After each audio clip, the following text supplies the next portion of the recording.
जय Hind and hello guys, स्वागत है आपका आपके अपने YouTube चैनल ज्ञानदेही होस्ट में। और इस वीडियो में मैं आपको बताने वाला हूं राजस्थान ड्राइवर नई भर्ती 2025 अप्लाई ऑनलाइन प्रोसेस के बारे में, जहां पर आपको latest and last date update के साथ में कैसे फॉर्म को फिल करना है इसके बारे में पूरी जानकारी दी जाएगी। गाइज मैं आपको बता दूं कि लास्ट डेट आपकी पूरी नज़दीक आ चुकी है और यहाँ पर आपके पास ऑलमोस्ट 3 से 4 दिन ही है फॉर्म को भरने के लिए। तो जितना जल्दी हो सके आपको फॉर्म को भर लेना है, क्योंकि जैसे लास्ट डेट और नज़दीक आएगी या फिर अगर आप लास्ट डेट के बिल्कुल नज़दीक आने पर फॉर्म को भर रहे हैं तो आपको वेबसाइट के अंदर कोई ना कोई टेक्निकल एरर देखने को मिल सकता है। और वो इसलिए क्योंकि ऐसे में बहुत सारे कैंडिडेट एक साथ में विजिट करते हैं वेबसाइट पर, तो थोड़ा बहुत इशू आ जाता है और मैं नहीं चाहता कि आप इस इशू को फेस करें, इसलिए जितना जल्दी हो सके फॉर्म को भर लीजिए। दिन में अगर कोई इशू आ रहा है तो रात में आप फॉर्म को फिल करने की ट्राई कीजिएगा, उसमें आपको बहुत ही अच्छे से फॉर्म भरने को मिल जाएगा और कोई भी इशू नहीं आएगा। तो वीडियो को देख लीजिए और यहाँ पर आपको राशन से लेकर प्रिंट तक पूरा प्रोसेस बताया जाएगा। अगर आपने अभी तक वीडियो को लाइक शेयर नहीं किया कर दीजिए, चैनल के ऊपर नहीं है तो चैनल जरूर सब्सक्राइब कर लीजिएगा।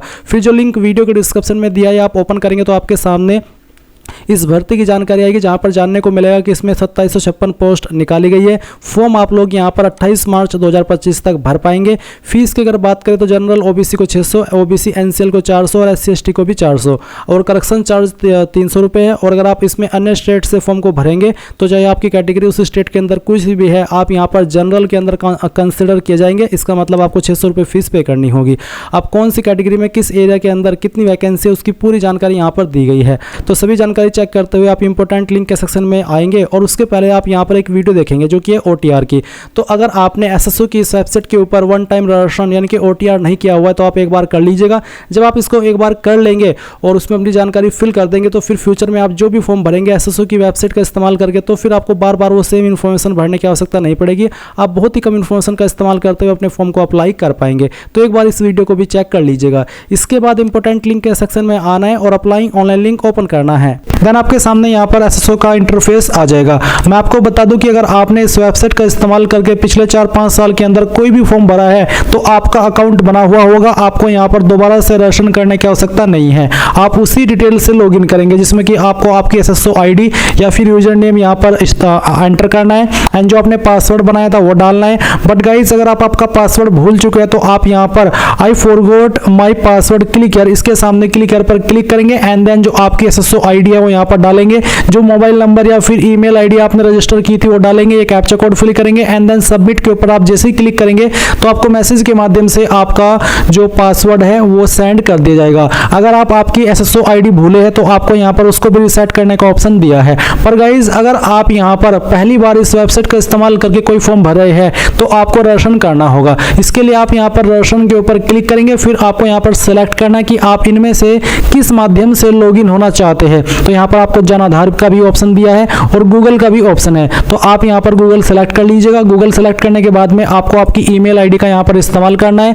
कोई भी ईमेल आईडी आप यहाँ पर डालिए एंड देन नेक्स्ट के ऊपर क्लिक कीजिए। अब गाइस यहाँ पर आपके सामने कुछ ऐसा इंटरफेस आएगा। जैसे ही आप अपनी ईमेल आईडी एंड उसका पासवर्ड डाल करके लॉगिन कर लेंगे, अब आपको यहाँ पर आपकी एसएसओ आईडी बना लेनी है। आप अपनी ईमेल आईडी के अकॉर्डिंग जो एसएसओ आईडी फैच की गई है, अगर यही रखना चाहते तो ये भी रख सकते हैं। अगर आपको इसमें कोई बदलाव करना है तो वो भी आप कर सकते हैं। फिर आपको एक पासवर्ड बनाना है नया, और आपका एक पासवर्ड कैसा होगा वो आप देख लीजिए। पासवर्ड के अंदर इंग्लिश का कैपिटल लेटर कम से कम एक, स्मॉल लेटर कम से कम एक, ज़्यादा कितने भी हो सकते हैं, स्पेशल कैरेक्टर और साथ ही डिजिट का आपको इस्तेमाल करना है। तो कुछ इस तरह का पासवर्ड बनाने के बाद में उसको दोबारा डालेंगे, वेरीफाई कर देंगे, अपना मोबाइल नंबर डालेंगे जो कि आप रजिस्टर करना चाहते हैं और यहाँ पर ईमेल आपकी ऑलरेडी दी गई है। इसके बाद में आपको रजिस्टर के ऊपर क्लिक करना है। अब गाइज आपके सामने लॉगिन का पेज आएगा, जैसा कि आप यहाँ पर देख सकते हैं। अब आपको यहाँ पर वो आपकी एसएसओ आईडी डालनी है जो कि अभी आपने बनाई है, या फिर आपका यूजर नेम डालना है, आपका पासवर्ड डालना है जो कि अभी आपने बनाया, ये कैप्चा कोड डालेंगे एंड देन लॉगिन के ऊपर क्लिक करेंगे।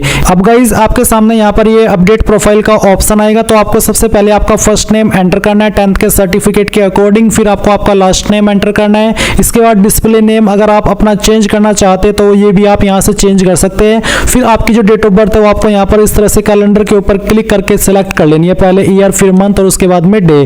देन गाइज यहाँ पर जेंडर आपको सेलेक्ट करना है। अगर आप यहाँ पर नंबर ऐड करना चाहते हैं, आपने नहीं किया तो आप यहाँ पर इसके सेक्शन के ऊपर क्लिक करके अपना नंबर डालेंगे, सेंड ओटीपी पर क्लिक करेंगे तो ओटीपी जाएगा, वो ओटीपी यहाँ पर डाल करके वेरीफाई करना है। ईमेल आईडी भी आप यहाँ पर ऐड कर सकते हैं या फिर चेंज कर सकते हैं। इसके अलावा आपको यहाँ पर पोस्टल एड्रेस में जो आपका प्रेजेंट एड्रेस है वो फिल करना है, और फिर जो आपका पोस्टल कोड है वो भी आपको यहाँ पर डाल देना है। पोस्टल कोड यानी कि जो आपका पिन कोड लगता है वो पिन कोड आप यहाँ पर लिखेंगे। सिटी डिस्ट्रिक्ट कौन सी है वो भी आपको यहाँ पर अपनी एंटर कर देनी है। एंड इसके बाद में गाइस आपकी जो स्टेट है वो भी आपको यहाँ पर सेलेक्ट कर लेनी है। फिर अगर आपकी बहामासा आईडी है तो वो आप यहाँ पर डाल देंगे, अगर नहीं है तो आप इसको ऐसे ही छोड़ दें। जन आधार आईडी है तो वो यहाँ पर डाल देंगे, एडिट के ऊपर क्लिक करके, नहीं तो आप इसको ऐसे ही छोड़ देंगे। एंड उसके बाद में अगर आपका आधार आईडी है तो आप यहाँ पर डालेंगे, कोई ओल्ड एसएसओ आईडी है तो आप यहाँ पर दे देंगे। एंड उसके बाद में इन सभी जानकारी को चेक करते हुए आप अपडेट के ऊपर क्लिक करेंगे। प्रोफाइल की जानकारी अपडेट करने के बाद में गाइज आपको यहाँ पर लेफ्ट साइड में सिटीजन एप्स G2C इसके ऊपर क्लिक करना है। इसके ऊपर क्लिक करने के बाद आपके सामने ये सभी एप्स आ जाएंगे। आपको यहाँ पर रिक्रूटमेंट पोर्टल सर्च करना है, तो आप यहाँ पर REC लिख दीजिए और जो रिक्रूटमेंट पोर्टल का ऑप्शन है ये आपको टिक करना है। अब गाइज आपके सामने यहाँ पर ऑनगोइंग रिक्रूटमेंट सेक्शन के अंदर आपकी वैकेंसी देखने को मिलेगी। आप ड्राइवर डायरेक्ट रिक्रूटमेंट 2024 इसके सामने जो अप्लाई नाउ है इसके ऊपर क्लिक करेंगे। इसके ऊपर क्लिक करने के बाद इस तरह से वैकेंसी आएगी। आप ड्राइवर के ऊपर क्लिक कीजिएगा एंड देन अब आप यहाँ पर आपकी जो OTR की इन्फॉर्मेशन है, अगर आपने इसमें OTR करके रखा है तो वो आपको चेक करने का मौका मिलेगा। अगर आपको लग रहा है कि ये इन्फॉर्मेशन जो यहाँ पर दी गई है वो सही है, अगर आपको इसमें कुछ चेंज करना है तो फिर आप अपडेट के ऊपर क्लिक करके अपडेट कर लीजिएगा। अगर जैसे कि मैंने कहा कि अगर लग रहा है कि हाँ सभी जानकारी सही है, कोई इशू नहीं है, तो आप प्रोसीड के ऊपर क्लिक कीजिएगा। इसके बाद में आप जो यहाँ पर ग्रे व्हाइट में देख रहे हैं वही इन्फॉर्मेशन है जो कि OTR के अंदर अगर आप अपडेट करेंगे, चेंज करेंगे तो ही यहाँ पर अपडेट होगी। और जो आप बिल्कुल व्हाइट में देख पा रहे हैं वो इन्फॉर्मेशन है जो कि आप यहाँ पर चेंज भी कर सकते हैं और नए सिरे से भर भी सकते हैं। तो यहाँ पर आप आपका मदर नेम एंटर करेंगे। उसके बाद में यहाँ पर आपकी कास्ट कैटेगरी क्या है वो आपको सेलेक्ट कर लेनी है। और मैं यहाँ पर फॉर्म को डेमो के लिए भरा हूँ इसलिए मैंने यहाँ पर ये रैंडम कैटेगरी सेलेक्ट की है। वैसे मैं जनरल में आता हूँ, वैसे भी ये फॉर्म डेमो के लिए भरा जा रहा है। तो आप मेरी इन्फॉर्मेशन पर ना जा करके ये समझिएगा कि कैसे आपको कहाँ पर क्या जानकारी भरनी है। उसके बाद अगर आप यहाँ पर देखेंगे स्पेशल एबल्ड कैटेगरी, तो अगर आपकी कैटेगरी इसमें कोई विकलांग वाली है तो सिलेक्ट कर लीजिएगा और फिर उसकी सब स्पेशली एबल्ड कैटेगरी भी बतानी होगी। पर अगर आप विकलांग नहीं है तो आप नॉट एप्लीकेबल सिलेक्ट कर लेंगे। इसके बाद आप यहाँ पर नीचे की तरफ आएंगे तो देखेंगे आपका रिलीजन, तो जो भी रिलीजन है वो आप सेलेक्ट कर लीजिएगा। मैरिटल स्टेटस क्या है, रीमैरिड, अनमैरिड, विडोवर, जो भी है वो आप यहाँ पर टिक करिएगा। फिर नीचे की तरफ आएंगे तो आप यहाँ पर देखेंगे कि आपके बच्चों की संख्या कितनी है। तो अगर आपका मैरिटल स्टेटस अनमैरिड के अलावा अन्य है तो आपको बताना होगा कि 1/6/2002 से पहले कितनी है और 1/6/2002 के बाद में कितनी है। और अगर आप अनमैरिड है तो आप यहाँ पर सभी में 00 लिख देंगे। फिर मोबाइल नंबर देखने को मिलेगा। इसके बाद में आप देखेंगे व्हाट्सअप मोबाइल नंबर, तो अगर आपके पास कोई व्हाट्सअप मोबाइल नंबर अलग से है तो वो आप यहाँ पर डाल दीजिएगा। इसके बाद आप यहाँ पर देखेंगे आधार ID, तो अगर आप आधार ID देना चाहते हैं तो यहाँ पर दे सकते हैं और उसके बाद में वेरीफाई के ऊपर क्लिक करके इसको वेरीफाई कर सकते हैं। फिर जन आधार ID, तो जन आधार ID अगर आपके पास है तो यहाँ पर डाल दीजिएगा। अब आपसे पूछा है कि क्या आप राजस्थान के अनुसूचित क्षेत्र से संबंधित है, अगर हाँ तो यस, अगर नहीं तो आप नो कर देंगे। इसके बाद कोरेस्पोंडेंस एड्रेस यानी कि प्रेजेंट एड्रेस, तो जो भी प्रेजेंट एड्रेस है वो आप यहाँ पर लाइन 1, 2 और 3 के अंदर यानी कि थोड़ा थोड़ा पार्ट आपके एड्रेस का तीनों लाइन के अंदर डाल दीजिएगा। फिर अपनी स्टेट सेलेक्ट कीजिएगा, आपकी डिस्ट्रिक्ट सेलेक्ट कीजिएगा, आपके सिटी विलेज का नाम यहाँ पर लिखिएगा।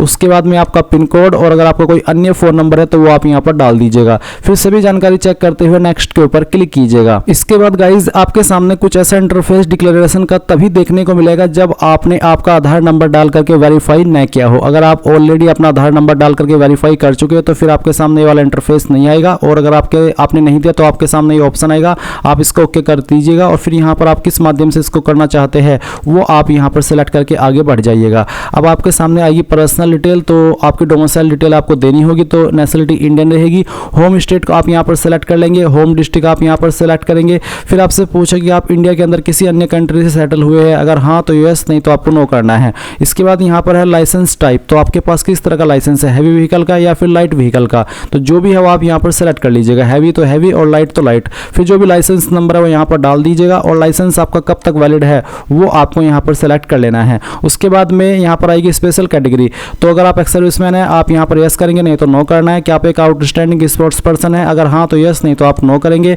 फिर इसी प्रकार से क्या आप मौजूदा सरकारी विभाग या सार्वजनिक उपक्रम कर्मचारी है तो आप यहाँ पर इसमें यस करेंगे, नहीं तो आपको नो करना है। अगर आपकी इनमें से कोई अन्य कैटेगरी है, स्पेशल कैटेगरी जो यहाँ पर दी गई है जैसे कि एक्सप्रेशनर, एनसीसी कैडेट, इंस्ट्रक्टर, तो आप सेलेक्ट कर ले, नहीं तो नॉट एप्लीकेबल के ऊपर क्लिक करेंगे और इसके बाद नेक्स्ट के ऊपर क्लिक कर देंगे। अब आपके सामने यहाँ पर एजुकेशन क्वालिफिकेशन आ चुकी है, तो आप यहाँ पर पहले तो इसके ऊपर टिक कर दीजिएगा और फिर यहाँ पर आप अपनी एक एक करके इन्फॉर्मेशन भरेंगे। मैंने पहले से OTR करके रखा है इसलिए मेरी जानकारी यहाँ पर भरी हुई है। तो सेकेंडरी के अंदर आप 10वीं की इन्फॉर्मेशन भरेंगे। इसमें सब्जेक्ट ग्रुप में आप चाहे तो एक एक करके सब्जेक्ट लिख सकते हैं और चाहे तो आप यहाँ पर ऑल जनरल सब्जेक्ट लिख सकते हैं और या फिर आप नॉट एप्लीकेबल भी लिख सकते हैं। तीनों चीज़ों में कोई भी इशू नहीं आएगा।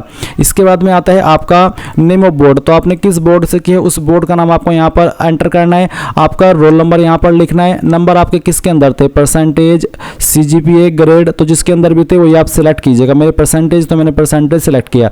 ईयर ऑफ पासिंग, किस साल के अंदर पास किया और फिर आपकी परसेंटेज या फिर आपकी ग्रेड जो भी तो यहाँ पर डाल दीजिएगा। अगर आपने 12वीं भी की है तो आप यहाँ पर 12वीं की इन्फॉर्मेशन भी सेम तरीके से भरेंगे। सब्जेक्ट ग्रुप में बताइए कि PCM से की है, PCB से, आर्ट से, कॉमर्स से, या फिर सिंपली आप साइंस भी लिख सकते हैं। उसके बाद आपका बोर्ड, आपका रोल नंबर, फिर आपके नंबर किसके अंदर है वो, और पासिंग ईयर और आपकी परसेंटेज। अगर आपने ग्रेजुएशन की है तो उसकी जानकारी भी आप सेम वे में भर देंगे। फिर नीचे की तरफ आएंगे और यहाँ पर एक्सपीरियंस की इन्फॉर्मेशन भरेंगे। तो I have an experience for required post, तो यहाँ पर यस है। यस का मतलब ये हो जाता है कि हाँ एक्सपीरियंस इसमें कंपलसरी रूप में मांगा है। अगर कंपलसरी नहीं होता तो यहाँ पर आपको नो का ऑप्शन भी देखने को मिलता। अब आपको यहाँ पर नेम ऑफ एम्प्लॉयर, तो आपको उस बंदे का नाम या फिर उस कंपनी का नाम देना है जहाँ पर आपने काम किया है। उस कंपनी का नाम आप यहाँ पर देंगे, किस पोस्ट पर रह करके आपने काम किया उस पोस्ट को नाम आप यहाँ पर लिख देंगे। और उसके बाद में नेचर ऑफ जॉब, तो किस तरह का काम आप करते थे तो वो आपको यहाँ पर बताना है। जो भी करते थे वो आप बता दीजिएगा। कब आपने ये वर्क ज्वाइन किया था वो आप यहाँ पर सेलेक्ट करिएगा इस तरह से, जैसे कि मैं आपको सेलेक्ट करके दिखा रहा हूँ। और उसके बाद में कब तक आपने काम किया है वो भी आप यहाँ पर इस तरह से सेलेक्ट कर लेंगे। आपका एक्सपीरियंस ऑटोमेटिकली काउंट हो जाएगा कि कितने साल का, कितने महीने का। टाइप ऑफ एम्प्लॉयमेंट किस तरह का था, एड होक, contract base, internship, probation, regular, substantive, तो जो भी था आपका वो आप सेलेक्ट कर लीजिएगा। फिर आप यहाँ पर ऐड के ऊपर क्लिक कर देंगे तो ये जानकारी आपकी ऐड हो जाएगी। अब आप यहाँ पर नेक्स्ट के ऊपर क्लिक करेंगे। गाइज अगर ऐड के ऊपर क्लिक करने के बाद एरर आता है तो आप उसको ऐड मत कीजिएगा, बस सिंपली नीचे नेक्स्ट के ऊपर क्लिक कर दीजिएगा। अब आता है आइडेंटिफिकेशन एंड इनक्लोजर, तो आप यहाँ पर फोटो साइन अपलोड करेंगे। फोटो का साइज 50 से 100 KB और सिग्नेचर का साइज 20 से 50 KB रखा है। फॉर्मेट भी आप यहाँ पर देख सकते हैं। तो चूज फाइल के ऊपर क्लिक करेंगे और जहाँ पर भी आपकी फोटो फाइल है वो आपको यहाँ पर सेलेक्ट कर लेनी है। तो आप फोटो सेलेक्ट कीजिए, ओपन कीजिए। मैं फॉर्म डेमो के लिए भरा हूँ तो मैंने एक रैंडम फाइल सेलेक्ट की है। फोटो के नीचे डेट लिखना अनिवार्य नहीं है। मेरे पास एक फोटो के नीचे डेट लिखा हुआ फोटो है इसलिए मैंने यही सिलेक्ट किया है। और अगर आप लिख रहे हैं तो अच्छी बात है, बट वो जो डेट लिखेंगे आप वो आप 3 महीने से ज़्यादा पुरानी नहीं लिखिएगा। और वैसे इसके नीचे डेट लिखना अनिवार्य नहीं है, फिर से आपको बोल दे रहा हूँ। उसके बाद में आप यहाँ पर आपका सिग्नेचर अपलोड करेंगे। जहाँ पर भी आपकी साइन की फाइल है सेलेक्ट कीजिए, ओपन कीजिए, आपका साइन यहाँ पर आ जाएगा। फिर विजिबल बॉडी मार्क, आपकी बॉडी के ऊपर निशान जिससे आपकी बॉडी की पहचान होती है। अगर आपकी बॉडी के ऊपर ऐसा निशान है तो आप लिख दीजिए। अगर कोई भी मार्क ऐसा नहीं है तो आप नो मार्क लिखेंगे और फिर आप यहाँ पर नेक्स्ट कर देंगे। इसके बाद आती है बेसिक डिटेल में आपको प्रेफरेंस, तो किसको आप प्रेफरेंस देना चाहते हैं। राजस्थान पब्लिक सर्विस कमीशन को पहली प्रेफरेंस देना चाहते हैं तो उसको पहले पर सेलेक्ट कर ले, और सबऑर्डिनेट्स डिपार्टमेंट्स और राजस्थान को सेकंड, तो आप इसको इस तरह सेलेक्ट कर लीजिएगा। फिर आप नेक्स्ट करेंगे। आपके सामने यहाँ पर आपके फॉर्म का प्रीव्यू आ चुका है। जो भी जानकारी शुरू से लेकर अभी तक भरी है एक एक करके चेक कर ले। अगर आपको यहाँ पर लाइव फोटो डिक्लेरेशन अपलोड करने का ऑप्शन मिले तो आप वो भी कर दीजिएगा, क्योंकि मैंने पहले से इसके ऊपर फॉर्म भरा है और एक बार मैंने अपलोड कर देता तो मुझे बार बार अपलोड करने की आवश्यकता नहीं पड़ती। और इसके बाद आप यहाँ पर डिक्लेरेशन के ऊपर टिक करेंगे और इसके बाद फिर आप फाइनल सबमिट करके यहाँ पर टिक करेंगे और सेंड OTP करेंगे। आपके नंबर और ईमेल के ऊपर एक OTP जाएगा। जैसे आप वो OTP यहाँ पर डाल देंगे और वेरीफाई OTP कर देंगे तो आपका फॉर्म फाइनल सबमिट हो जाएगा। तो गाइज आप यहाँ पर देख सकते हैं कि फॉर्म फाइनल सबमिट हो चुका है। अभी आप यहाँ पर प्रिंट के आइकन के ऊपर क्लिक करेंगे और आपके पास प्रिंटर नहीं है तो आप इसको PDF के रूप में सेव कर लेंगे और बाद में प्रिंट करा लीजिएगा। और गाइज मैंने यहाँ पर इसमें 1 टाइम राशन करने के बाद में फीस पे कर रखी है, तो मुझे यहाँ पर कोई फीस पे करने की आवश्यकता नहीं पड़ती। जब आप एक बार 1 टाइम राशन करने के बाद किसी एप्लीकेशन फॉर्म के लिए फीस पे कर देते हैं तो उसके बाद आप जितने भी फॉर्म भरते हैं फिर उसमें आपको कोई फीस पे करने की आवश्यकता नहीं पड़ती। और बस इस तरह से आप लोग ये फॉर्म भर पाएंगे। आई होप ये जानकारी पसंद आई होगी। कोई सवाल डाउट रह गया हो तो कमेंट के माध्यम से पूछ लेना। Thanks for watching. जय हिंद।